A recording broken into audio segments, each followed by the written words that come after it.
Hello, baseball fans. We're just getting into the Sunday chat here. We'll wait a few minutes here for everybody to come on. Just getting the chat going here. Hope everybody's doing okay. Enjoying their Sunday. Hopefully it's a lazy Sunday for you. Nothing going on. We can talk some baseball and get right into it. So as I said, we'll just wait a minute for everybody to come on here and we'll do our Sunday chat. Really have to thank everybody who's been supporting me right off the hop. A couple things that I'm going to say is I'm actually looking at getting a green screen and some lighting. So I really appreciate everybody who's kind of stood by me while we do this. Secondly, sorry as I zoom in there, grab my coffee. Just a little bit of allergies today, so if I'm a little stuffy, I apologize. But as I said, we're going to be getting into getting a green screen soon, as well as some music for the opening title card. And we have an opening title card coming your way as well. So some exciting things for this channel.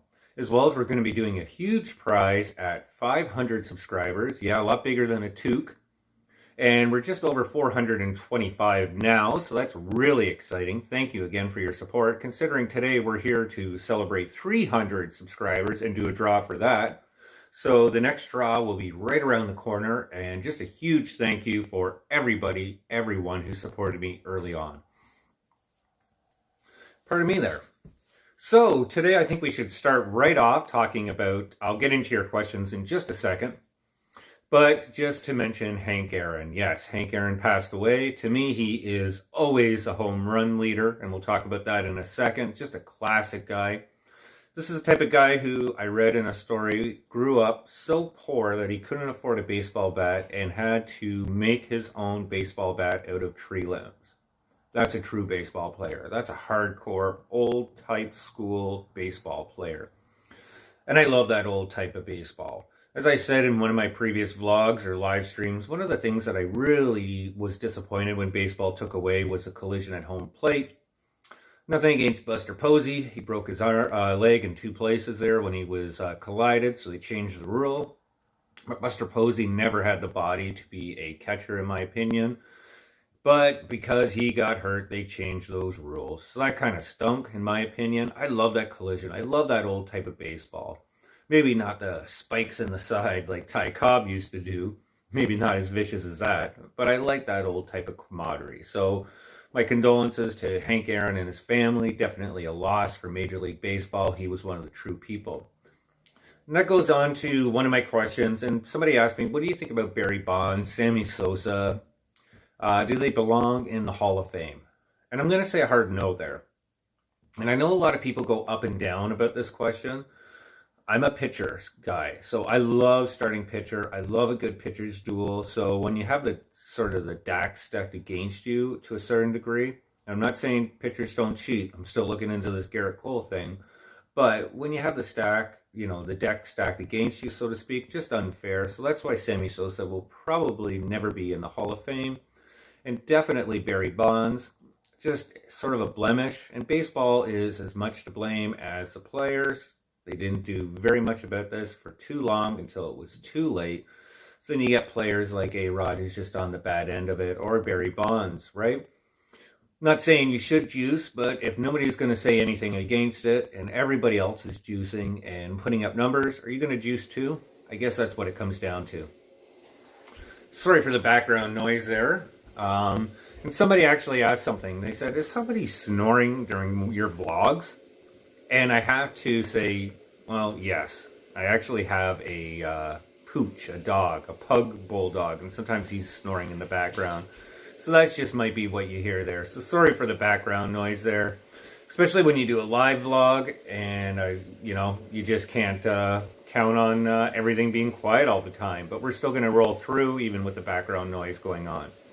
So one other thing about Hank Aaron before we get into your questions is if you haven't saw the story yet about Hank Aaron and Willie Mays and how they could have played together and it just came down to $50. $50, that's the reason why they're not playing together. Imagine how that outfield would have been with Hank Aaron and Willie Mays. Holy smokes. Check out that story if you haven't. I won't get into it because it's a little long. It would be like me telling you the Elvis and Harry Carey one, which is the one I know everybody entered for the prize. But check it out. So let's answer a question and then we'll get on to some more topics. And the first question there is, can Toronto sign JT Realmuto? Well, yes, of course. Toronto right now has about 125 million, maybe 130, but certainly just under that in committed money. And that's how much money, whatever they spend this year is basically what they have spent for next year. If you count the arbitration raises that people like Bo and Vladdy and Biggio are all going to get. But they could technically go after JT Realmuto.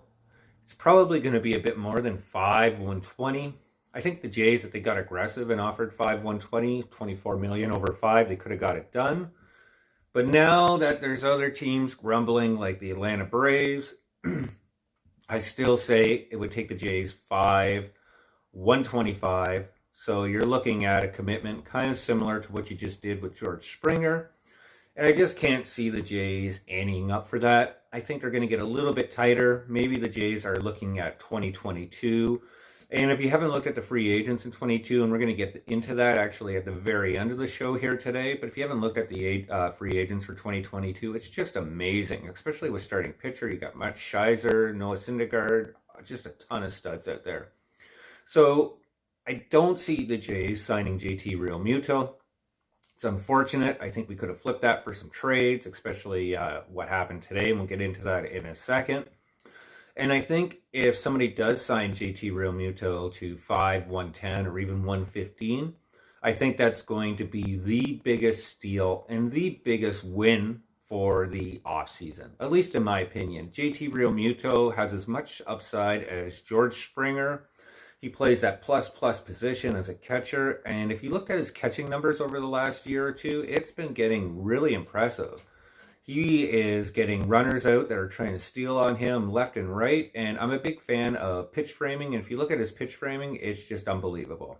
So really interesting to see if he does end up back in Philly. I know they talked about the Braves coming in. I just don't see that happening, but we'll just wait and see.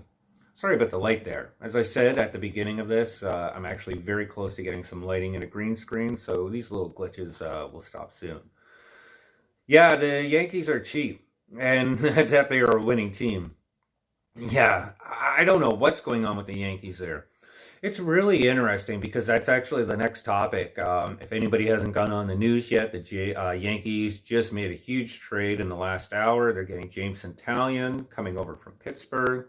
I don't know who's going to pitch for Pittsburgh right now. I think they're going to see, they're on the run for number 1 pick, I guess, in next year's draft. But yeah, the Yankees just added another pitcher in Taillon. He's only making $2 million this year. So yeah, the comments are right on the money when they say they're being cheap. This is what happens in an organization, and we'll talk about the Jameson trade in a second. And this is why, one of the reasons why I'm kind of a fan of the Blue Jays and small market teams. Small market teams can really win sometimes because they just can't afford to throw out those huge contracts. And nothing against the Yankees. But I'm wondering if the Yankees are like, geez, we're going to be paying Stanton over $30 million for I don't know how many more years, but it's a lot. And I wonder if they reconsider that over time, saying, geez, that money that we could have spent on Stanton right now could have got us a starting pitcher that's a lot better than Taillon or Kluber. And maybe even somebody like Marcell Ozuna or JT Realmuto. I'm not saying these pieces fit for the Yankees. What I'm saying here is when you sign big players to huge contracts, you really get handcuffed. Now, on the flip side to that, somebody asked me, would you pay $36 million for Garrett Cole to come over to the Blue Jays? Absolutely. There's not too many pitchers better than Cole. But I guess it comes down to how many of these big contracts can you really absorb as a team without blowing the luxury tax. And that's the problem with the Yankees. Pardon me, as I said, my allergies are kicking me today. But if the Yankees are going to go big and get names like Garrett Cole, Stanton, Judge, even DJ LeMahieu, I know he's kind of on the cheap because of that cool contract that they signed. But that being said, then you just might as well be one of those teams that just blows the luxury tax. I don't know why the Yankees are worried about money this year.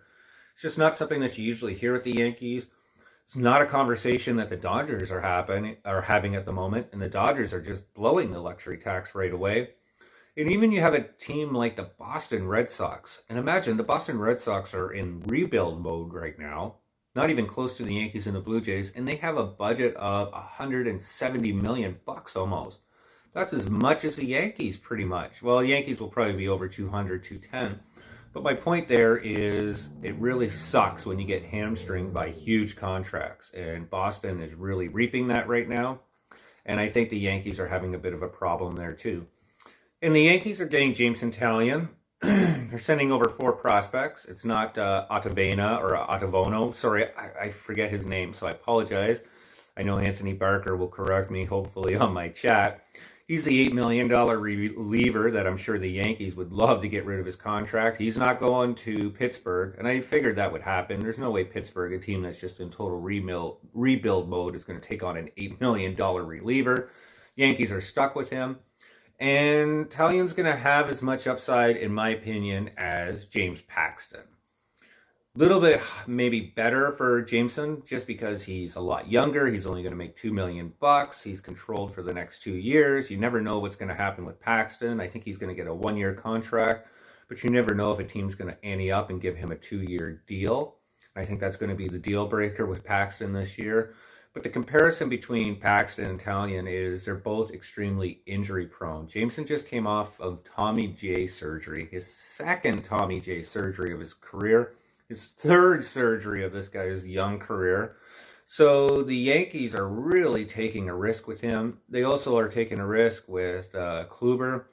And people are like, well, what about Severino? Well, he is coming back from surgery as well. He's not even going to be there till the mid-season, and nobody knows how he's going to perform after surgery. So the Yankees, for starting rotation, it's a huge mess, in my opinion. It's going to be their Achilles heel this year. And if the Yankees are going to get up above 95 wins, they're going to have to do it the old-fashioned way, the Yankees way, and bash their way home run after home run into the postseason. And that's what the Yankees will do. But it'll be really interesting for the Blue Jays. And that's why I'm kind of at least happy that the Blue Jays have been a little bit patient this year. The Jays have a lot of upside to the Yankees, and I think the Jays are just going to give the Yankees a run for the money. And before we get into that, people are saying, well, what about Tampa? They're rated way too high. I don't know why people are high on Tampa. They just basically traded away their top 2 starters.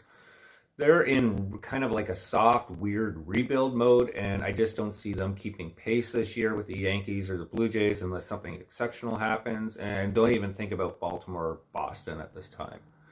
But the Jays, I could see actually overtaking the Yankees this year, maybe. Definitely being toe-and-toe, and definitely overtaking the Yankees next year if we add the right piece. And why do I say that? Well, I know the Jays' starting rotation is really weak. I really hope for a big trade coming for the Jays. And maybe that's somebody like Sonny Gray. That would be awesome. Maybe it's somebody like Kyle Friedland. Not so great, but still interesting from Colorado. I just see something else happening for the Jays. I really hope it's not Jake Odorizzi in 3 years and $45-50 million, but we'll have to wait and see. But my point is, whoever the Jays land, maybe it's James Paxton on a 1-year deal, is going to go toe-to-toe with whomever the Yankees have just added to their lineup, or their rotation. We got Ryu as our ace. He's no Garrett Cole, but he's damn good in my opinion. And the lineup, this is where the Jays get a lot better in my opinion. The Yankees are still the Yankees. They have a pounding lineup. I'm not saying anything against that, but the Yankees lineup is extremely injury prone. And the Blue Jays lineup is a lineup that's just waiting to blow out. I think that Vladdy is going to have a huge rebound year this year in regards to production. I'm not saying he's going to play first base. He's still going to have to grow with that. And Vladdy's just going to, with his trimming down and his conditioning, he's going to be a beast behind the plate. And you couple that with Bo and Springer, and then maybe Biggio starts picking up his pace. Wow. The Jays are a really exciting team. And as I said, they're going to go toe-to-toe with the Yankees this year. That's just really what I think. Before I get on the next topic, whenever I think about Vladdy playing first base, I don't know if you guys are movie fans. I always think of that scene from Moneyball, when it's Brad Pitt and the guy playing the manager at the time, And they're sitting there, well, the first base manager, I should say, and they're sitting there trying to convince that guy to play first base. And Brad Pitt goes, "Oh, it's really easy to play first base." And the other guy goes, "No, it's not." So, sorry, that's my side note. That always makes me think of Vladdy in first base with the Blue Jays. So, on to our next thing. And the Jays made a huge signing this week. George Springer's coming over to the Jays. We paid that extra year. Nothing too wrong with that, I guess. We had to do that with Hyun-Jin Ryu. So we're going to be probably paying George Springer to be a DH in his last 2 years. Not the end of the world. By that time, Randall's going to be moved on anyway, so there's going to be an opening there. And there's nothing wrong with Springer playing center field over the next 2 seasons. He's certainly an upgrade over Randall Grichuk. He had a -8 on his defensive ratings, so center field for the Blue Jays was just a mess last season. So sticking Springer in there is definitely an upgrade. And he's going to go to the corners in the next 2 years, and that's great because the Jays have Austin Martin coming up, and everybody's suspecting that Austin Martin is going to be the center fielder for the Jays in the future. So 3 seasons from now, it could be really interesting because in the outfield, you could actually have Springer, Austin Martin, and maybe Teoscar or Lourdes. Probably not Lourdes. He's going to get traded, I think, this offseason. I just see that happening. His name just keeps coming up again and again and again. But the Jays and Springer, it's a nice sign. I think if the Jays fans were going to riot if we didn't get one of the big 3 or 4. And we were just getting a little impatient, just like Sandy said. The Jays wait too long sometimes. I completely agree on that. I think their impatience does kind of cost them signings from time to time. And I think specifically it really cost us Joe Musgrove. And I don't know what happened with the Jays and Joe Musgrove. And we'll pivot to that right now because the Jays and Joe Musgrove seem to be hand in hand all the way back from last season. And then you get the Padres, adding more starting rotation, adding more talent to that amazing team. They go up and scoop up Joe Musgrove. And I think Joe Musgrove might be the biggest steal for anybody off the offseason. He's kind of like a young, dynamic J.A. Happ. He's going to have an ERA definitely around 3.50. He's only owed $4 million. The list goes on. And Pittsburgh was probably going to sell him cheap, and they did. So I think that's the biggest missed opportunity for the Jays outside of Ha-Seong Kim. But from what I hear with Ha-Seong Kim, it just came down to weather. It wasn't necessarily about the Jays organization. So I guess that's just the penalty that the Jays have to pay for being a team up in Canada. And yeah, it's cold out here. If you're not in Canada right now, I'm looking outside and it's -18 with the wind chill. So, another thing, Luis Castillo. You know, Anthony, you're totally right. I've been hearing that name time and time again. And Luis Castillo's one of those players that the Jays could add, and they're automatically a real serious threat. And if anybody doesn't know who Luis Castillo is, he is basically the ace now for the Cincinnati Reds. He's controlled for another 3 years. Cheap, $5 million probably this season. Arbitration for the next 2. And this guy could be as good as Hyun-Jin Ryu. He's probably going to get you 15 wins and an ERA around 3. That's how awesome Luis Castillo is. And if we take Luis Castillo, and I'll get into Liam's question again about Chris Bryant and Kyle Hendricks, you take them as a team. And this is the interesting trade for Kyle Hendricks and Chris Bryant as well. And what do I mean by a team with Luis Castillo? Well, we eat up Mike Moustakas' contract, 3 years, $52 million. Cincinnati wants to get it done. We'll get that. We stick Moose over at third base, fills a need for the Jays. The Jays' payroll still at a nice, tidy $150 million. And we got an amazing number 2, plus our third baseman, and the Jays are pretty much done for the season. I like that. And then the same question about Chris Bryant and Kyle Hendricks. Not as good as a 1-2 as Luis Castillo and Moustakas, but maybe a package that the Jays could put together that doesn't cost them as much as Luis Castillo. And if we're talking Luis Castillo, we're probably talking Lourdes. If we're talking Chris Bryant and Kyle Hendricks, maybe not necessarily. We're maybe talking Alejandro Kirk, Simeon Woods-Richardson, Martinez, maybe a combo of those 3, but none of our big starters. And that's why Chris Bryant and Kyle Hendricks maybe is a little bit more appealing. You're only going to get Chris Bryant for 1 year, but that's okay. That opens up third base and much more possibilities for 2022. As I said, 2022 is a huge year for starters out of there. So we just take on that $20 million for Chris Bryant. And you kind of use that as a leverage. You say to the Jays, listen, we're going to take on that whole $21 million for Chris Bryant, but in return, we're not going to give you quite as high as a prospect return for Kyle Hendricks. And I like that idea, Liam. I like it a lot, actually. And as the season progresses, I actually see Chris Bryant. But who is the third baseman that everybody wants this offseason? It's going to be Jose Ramirez. And I did a vlog on that like a week and a half ago, and people rioted. It's funny, I actually got kicked off of one of the Blue Jays groups because they said it's totally unrealistic that the Jays could get Jose Ramirez. And then it's funny, a couple days later, and I'm not giving myself a pat on the back, the conversation starts bubbling up in Major League Baseball that, hey, where's Jose Ramirez going to go? Are they going to trade him? They figure it's probably going to be around the All-Star break. And if you don't know who Jose Ramirez is, he's an all-star switch hitter for the Cleveland Indians. And why could Cleveland trade him? Well, the Cleveland's just going into rebuild mode. It's the writing's on the table there. And the last two big players left standing in Cleveland to be traded is going to be Jose Ramirez and Shane Bieber. Shane Bieber's controlled for another 4 years. He's a Cy Young winner. He's not going anywhere at all. But Jose Ramirez, for the right price, definitely could be. And having a switch hitter all-star third baseman, holy smokes. And that's why I said, hey, if the Jays could get in on him on the right price, that could be really interesting. And it's not totally unrealistic that the Jays could get in on him. Why? Because Cleveland really, really wants Lourdes. And if you go back to the Lindor trade and when it fell apart for Toronto, what did Cleveland say? They said that the Blue Jays did not offer MLB-ready talent, i.e. Lourdes. So they took Lourdes off the table. And I think that was a knee-jerk reaction to Yu Darvish and some of the other trades that had just happened at that time. I think Yu Darvish had happened and Blake Snell. And I think that kind of lowered the Jays a tiny bit on Lindor, just a little bit. And I think they took him away and they maybe offered, I don't know who the package was really.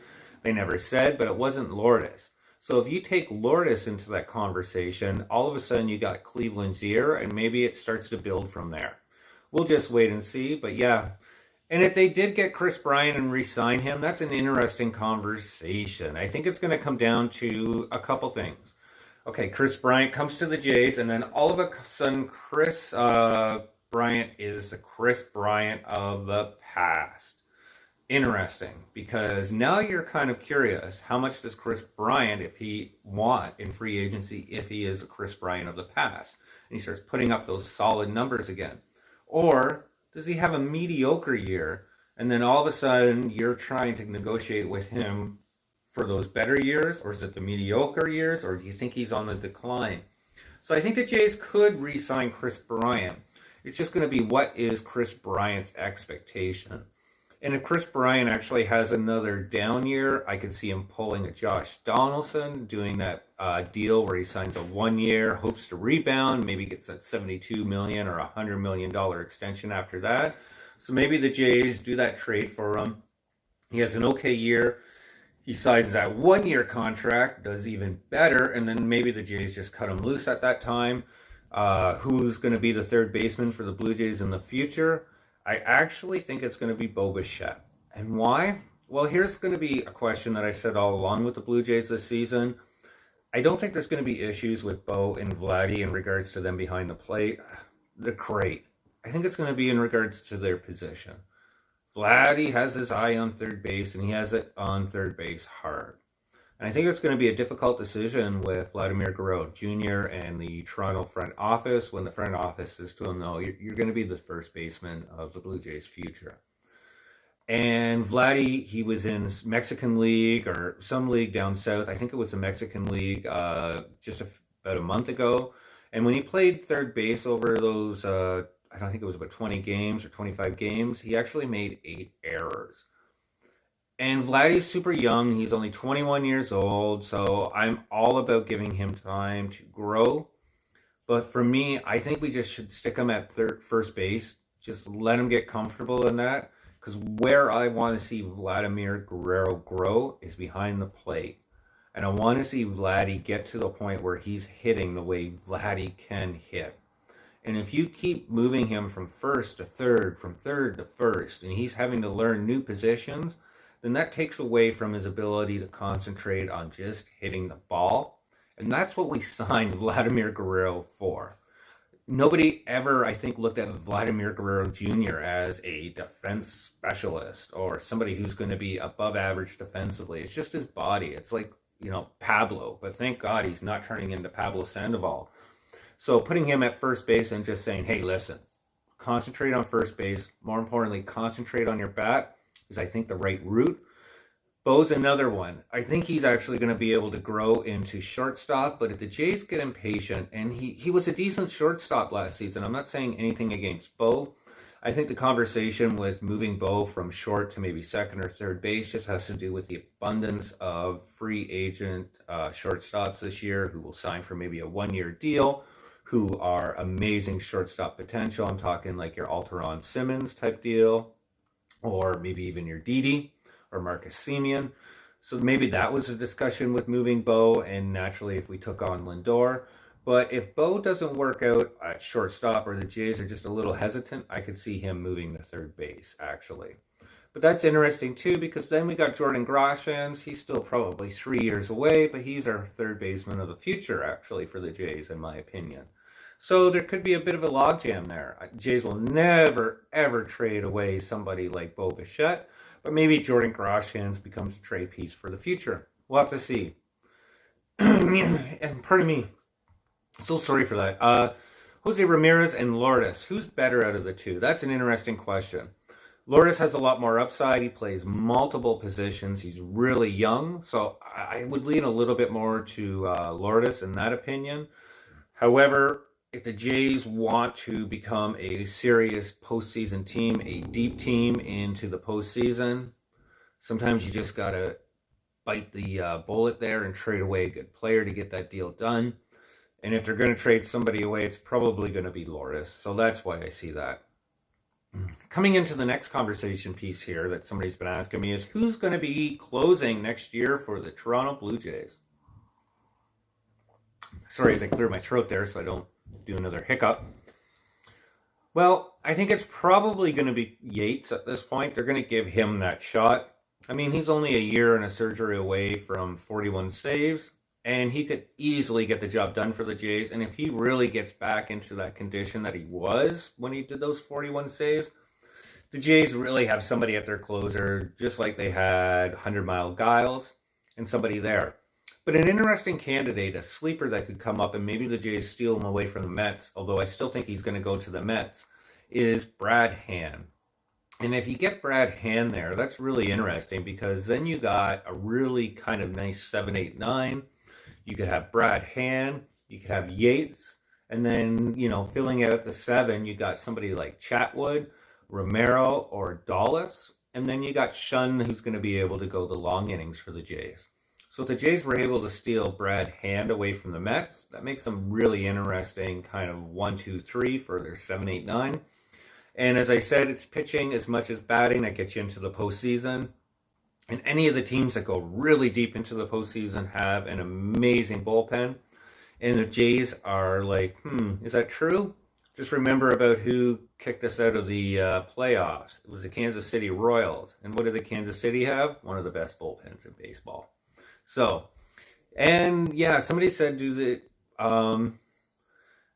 Paxton and Walker. That was the question I wanted to get to. Yeah, that's an interesting question, because I think they both have upsides. We'll get into Paxton here first. Now, if you don't know James Paxton, he's coming back from Yankees last year. It was just awful. He was injured. But when Paxton is healthy, he is easily one of the most dominant, best pitchers that you could have out there. He has an ERA just above 3.5 when he's healthy. He's lost about 3 miles off his fastball, but he's still pitching like 94, 95. He was actually pitching sometimes 98, 99. That's how hard Paxton throws. The big thing for Paxton is most people suspect that he'll only make about 24, maybe 25 starts next year. James Paxton has actually never made more than 30 starts in his entire career. So his whole career, he gets hurt every season. That's one thing you can count on James Paxton. He's going to get hurt, but he's also going to pitch really well when he's not. So you have to have that balance of, is he going to be hurt more than he is? And what do I like about James Paxton? I like him because he could be a nice piece with Nate Pearson. And why? People say, well, you got Nate Pearson. Well, Nate Pearson isn't stretched out yet. So all the Jays can count on Nate Pearson is maybe 20, 22 starts. So whoever is slotted into that fifth rotation, you kind of have to have a counterpiece with them to balance it out so you can have that full season. I always said it was going to be Ross Stripling and Nate Pearson. But if you made it somebody like Nate Pearson and James Paxton, I'm not saying Paxton's a number 5, but maybe out of Nate Pearson and James Paxton, you get a full year, a full 32 starts out of those two players and 32 really good starts. So that's what I like about Paxton. And I think Paxton could be on a one-year deal possibly.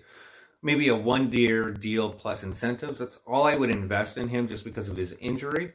And I think for James Paxton, if he's going to sign somewhere else other than the Blue Jays, it's going to be a team that offers him that 2-year deal. And maybe a team that's rebuilding but kind of in competition. Maybe somebody like the Oakland Athletics. They're just weird gamblers that way, so we'll just wait and see.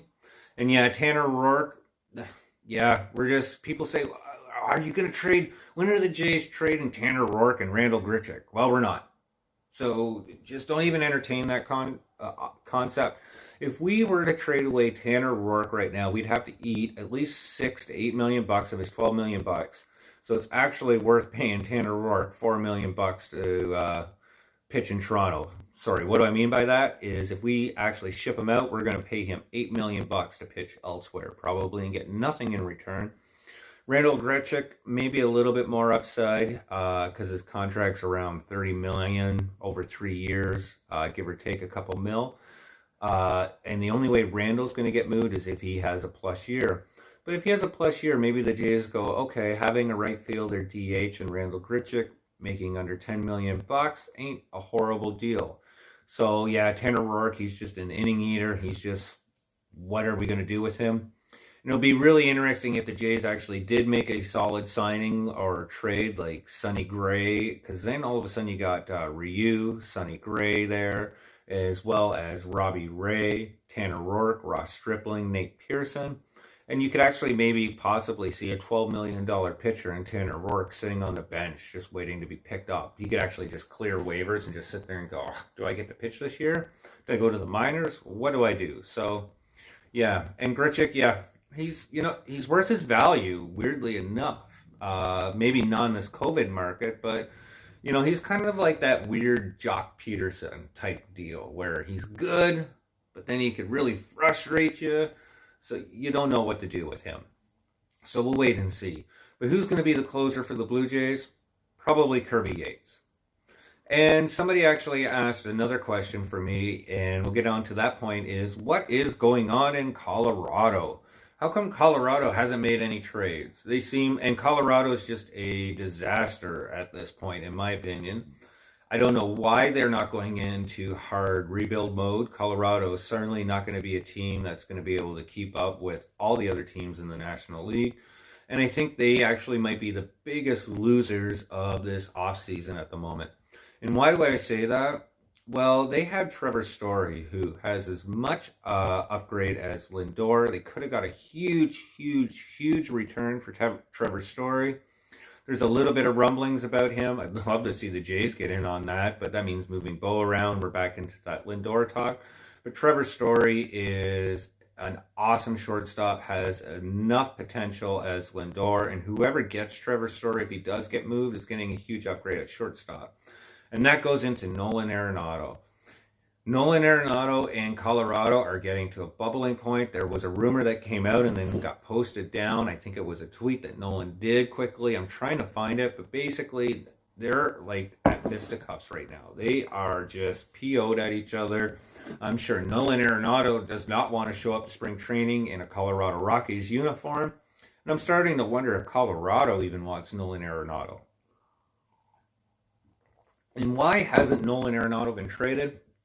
I don't know if it's 164 million bucks left on his contract that somebody's worried he might just say stay in, kind of like Stanton has.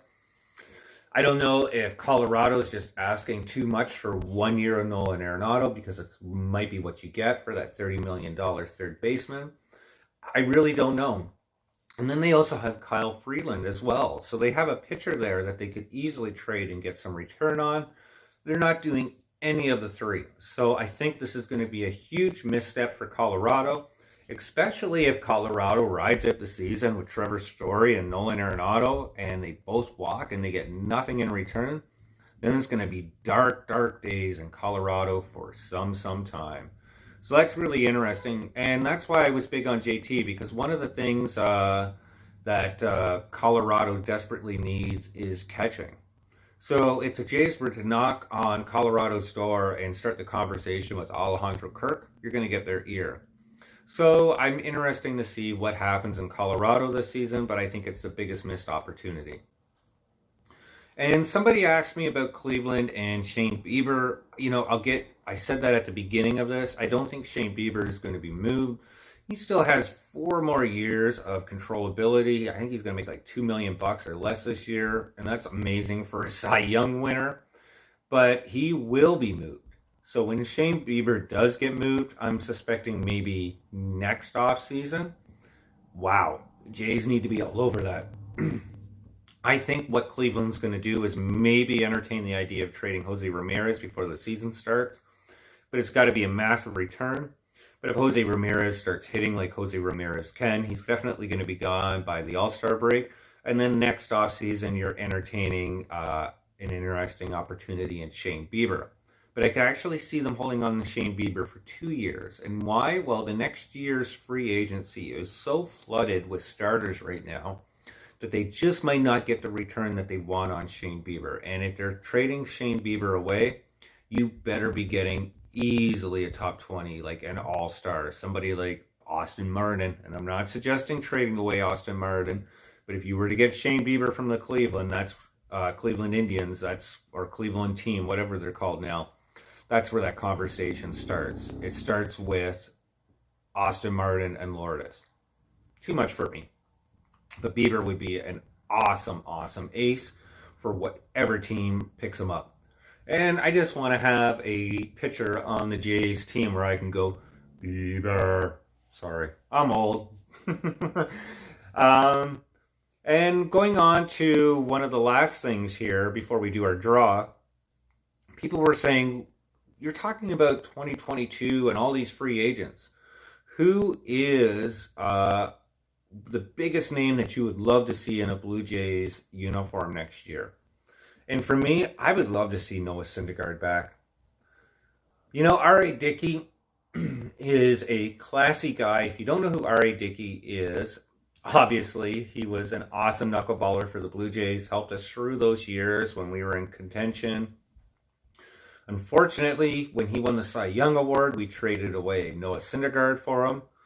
And Noah Syndergaard is just, even though he's injured right now and coming off surgery, Noah Syndergaard has just been a beast. Just such a missed opportunity, I guess, for the Jays.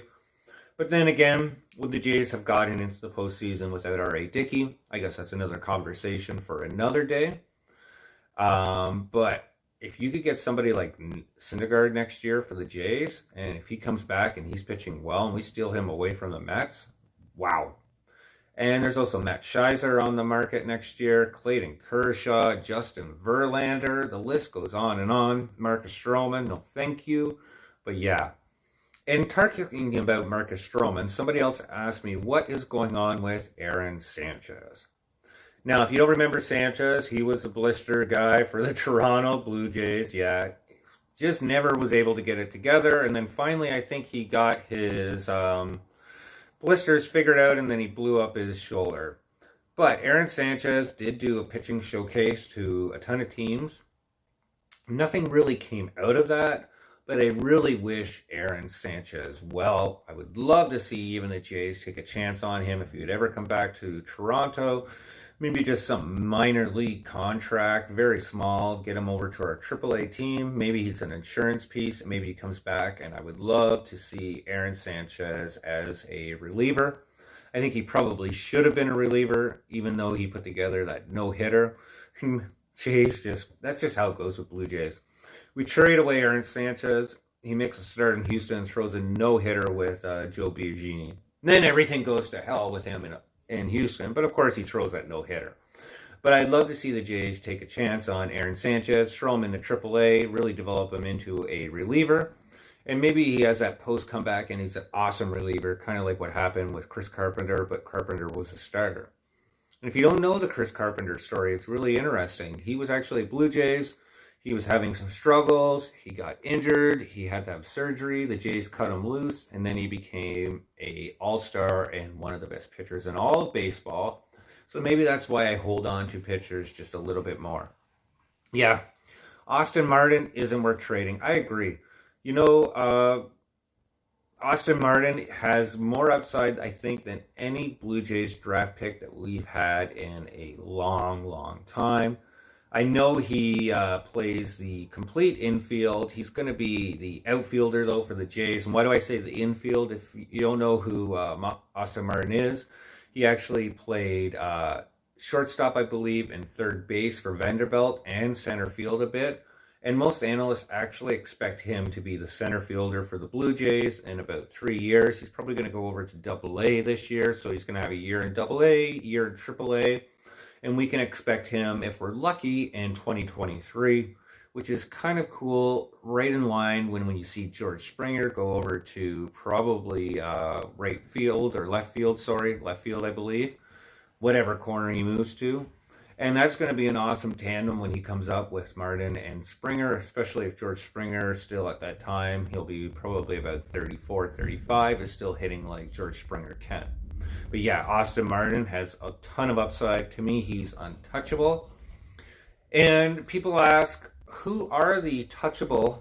That sounds awful. That sounds just weird. But who are the Blue Jays that we could trade? Who is worth trading from the Toronto prospects or current players that wouldn't basically throw the whole ship and make it sink and still get us competitive? I actually think Lourdes should be included in that conversation. And Lourdes is a tough one because I'm a huge fan of him. He's a multi-position player. He's still young. He has a ton of upside. That's why he's tradable. And especially now that we have George Springer, Randall Grichuk, Teoscar, we have outfield pieces right now. And there's always outfield pieces that you can add if you need a little bit more defense. So that's why I think Lourdes really needs to be considered in that conversation. Secondly to that is possibly Alejandro Kirk. This is nothing against Kirk. Jano isn't a great catcher. He's not horrible. He's really what you expect out of a catcher. Somebody's probably going to hit number 9 in your lineup, maybe number 8 if you're lucky. That's what you're getting out of Jano. But with Kirk coming up, having that little bit of a showcase at the end of last year, I could see him being included in trade bait, especially with all the teams really wanting catching this offseason. Cincinnati wants a catcher. The Rockies want catching. Cleveland wants catching. The Jays could definitely do that. So that's really what I think could see happening.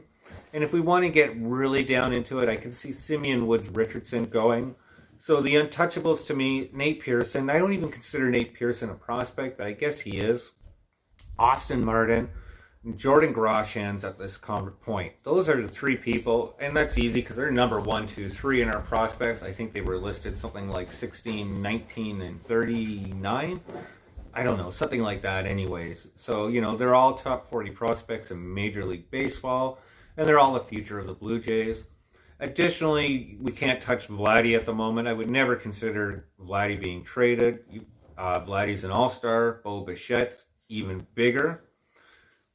Biggio's awesome. You don't get a player like him that can play so many positions and have quite a bat. He's kind of like our DJ LeMahieu of the future. So he's untouchable as well. So that's kind of nice when you're talking about the Blue Jays. If you have so many untouchable players, but still some awesome players that you can still move and really, really get into that. Yeah. I could see the Jays maybe getting Hand. I think the Mets are going to be a little bit more over him just because, if I recall, He's a lefty, so that's a little bit of a coveted position for him. And I believe every single arm, or almost every arm in the Mets rotation right now, are righties. So I think that's why they're going after Hand. And honestly, I could see the Jays just being comfortable. If you sign Hand, then there's this competition between Hand and Yates about who closes. If we don't sign Hand, we're really just saying to Yates, hey, we trust you, and we're going to get you there. But yeah, Hand, Yates, Romero, Dulles, Chatwood, Shun, wow. That's a rotation that gets you deep into the postseason. And as I said, it's a balance between the three pieces if you're going to be a deep, deep postseason team. You can't hit your way into the postseason, or at least to a World Series. Yeah, I guess you can into the postseason. Look at the Yankees. But you need to have that lineup that's consistent, that provides not only hitting, but speed and defense. You need to have a rotation with at least 3 solid starters on it and a complete bullpen.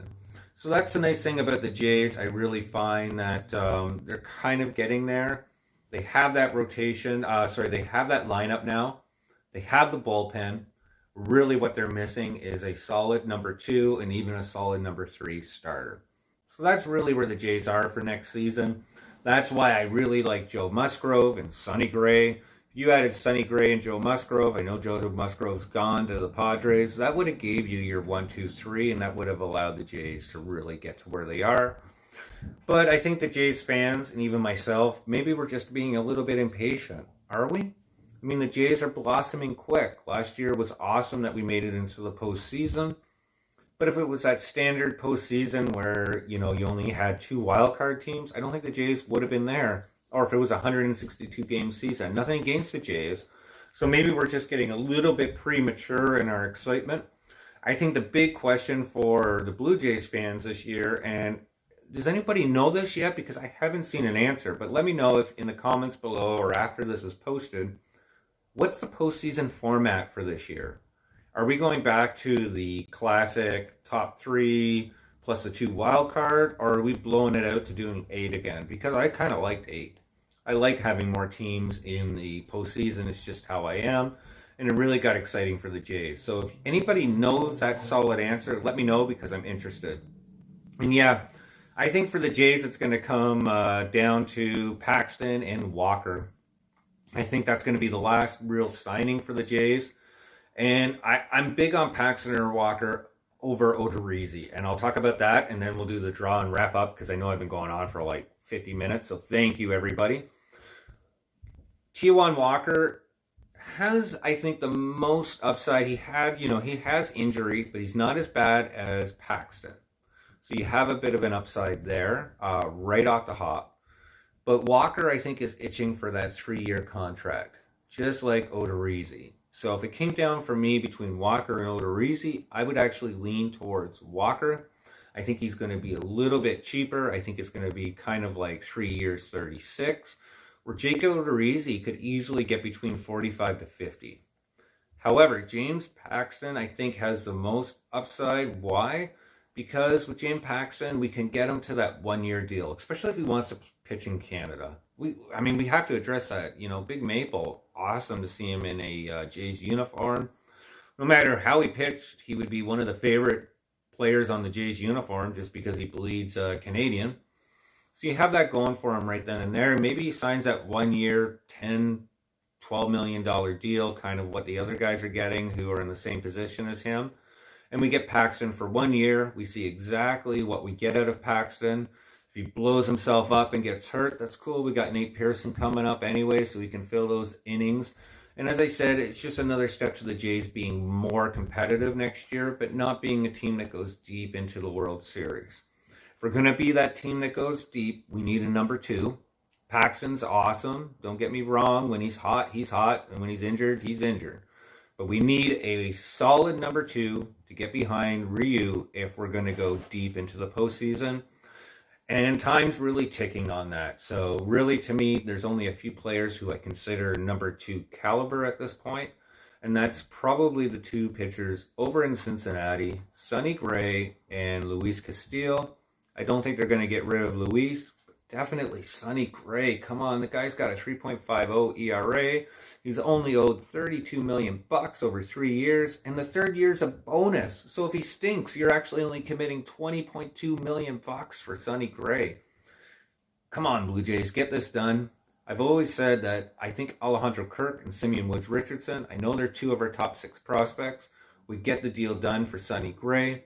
Maybe we add in a third like Anthony Kay, but that means we take on Moose. But that's really, I think, the last straw for the Jays to really make themselves a deep postseason team. And if we don't get that done, that's okay. That's okay. You know, getting Paxton, adding him with Tanner Roark, Robbie Ray, Ross Stripling, Pearson, Ryu, ain't a horrible rotation. It's just a rotation. If we come up against a team like the Chicago White Sox, we're in a bit of a trouble. That's just how it's going to go.